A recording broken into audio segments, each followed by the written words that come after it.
When the person in charge crosses the threshold, oversight follows. Magistrate Michael Bachman worked in Hamilton County, Ohio.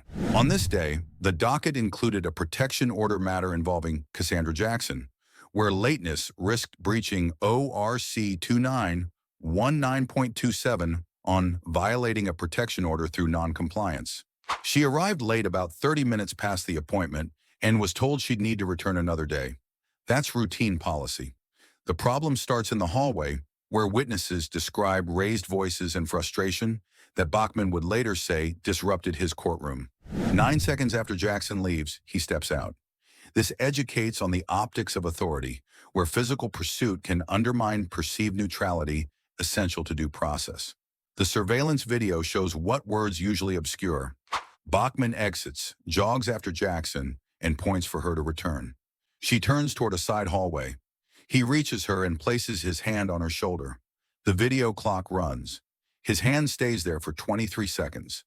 Then he directs her into the courtroom and orders her to sit in the jury box, a space reserved for jurors, not parties. That placement reads as a control move, and the camera turns it into a record.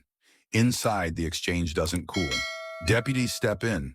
They attempt to take Jackson into custody. She resists arrest. The orders escalate into consequences. Bachman sentences her to 3 days in jail. A different judge signs a release, and she serves 2. All of it is on camera. The hallway, the hand on the shoulder, the jury box directive, the arrest.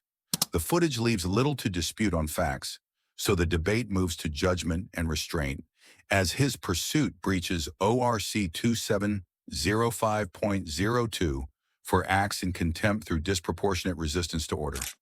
Now let's look at the optics problem. A judge can use firm directives to maintain order. That's expected. But the camera records more than orders. Tone, posture, proximity, and sequence. Pursuing a litigant down a corridor and making physical contact blurs the line between commanding the room and personalizing the conflict.